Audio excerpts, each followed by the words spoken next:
Hi guys and girls, just a little bit of a afternoon chinwag here. You'll see this big water tower behind me. A lot of houses, a lot of buildings. Every building in Vietnam has one of these on top. And they are used as a reservoir simply to store and maintain water pressure inside the house. Now up on my rooftop here in Saigon, I keep moving the camera around to try to remove them from my scene. But it's next to impossible, so I thought instead of trying to remove it, I'll keep it front and center, almost. Front and center and to the side. Now, this afternoon, I just want to talk a little bit about a reflection I've been having lately on what it means to be a good learner, but also to be a good teacher. Now, without getting too deep as well, learners can become teachers. Learners are teachers, and teachers also are learners. To be a good teacher, you have to be a learner. Now, I don't want to complicate it too much, and there's some good books written on that you could probably look up. But I just want to reflect on what I think, the values, the characteristics that I think a good learner should have. Now, first of all, I think a good learner should be curious. They should be interested in the world around them. Now, they don't have to be interested in everything, but find something to be interested in. Now, you'll often find that people, they actually get interested in things that they are good at, or vice versa. They get good at things that they are interested in. So a lot of the time with students, with younger learners, but older learners also need to understand this, and you'd be surprised how many don't. But if you have an interest in something, or if you have a skill in something, that probably means that's something you should look into a little bit more. You should follow that curiosity. Now, another feature of a good learner is observation. So be aware of what's around you. Now, that ties into curiosity as well. But be observant. See things for what they are. Try to understand things. Try to recognize things that you've seen before and things that you haven't. And the third part of being a good learner is to ask questions. Learners obviously are trying to seek something. They're trying to seek knowledge. They're trying to seek understanding. So, of course, asking questions is something that a good learner would do. Good learners to gain knowledge, to gain insight. And once again, it ties into curiosity and observation. Good learners ask questions.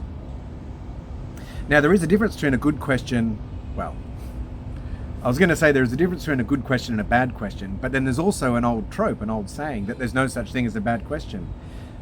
And when you're learning, there is no such thing as a bad question, actually. That is true.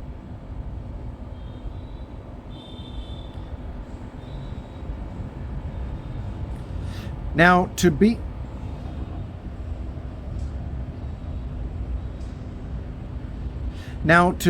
a good teacher, that takes a little bit, it takes different skills, additional skills in being a good learner. To be a good teacher, you have to be a good learner. You have to also be curious and observant. But I would say to be a good teacher, you have to be a good communicator. You have to be able to understand people. You need to be able to meet people where they are, not where you want them to be necessarily. It's your job as a teacher to help people understand what it is you're trying to express. So often if a student doesn't understand you, a bad teacher will automatically think, oh, you need to listen harder. You're not listening to me. You need to pay more attention. Most of the time, you'll actually find it's the communication from the teacher. It's the way the teacher is explaining or describing things. And once again, teachers are learners, so we're not perfect. Teachers are constantly trying to hone and better themselves and better their messaging. Now, a good teacher is a mentor, is a guide, is someone who can encourage that curiosity.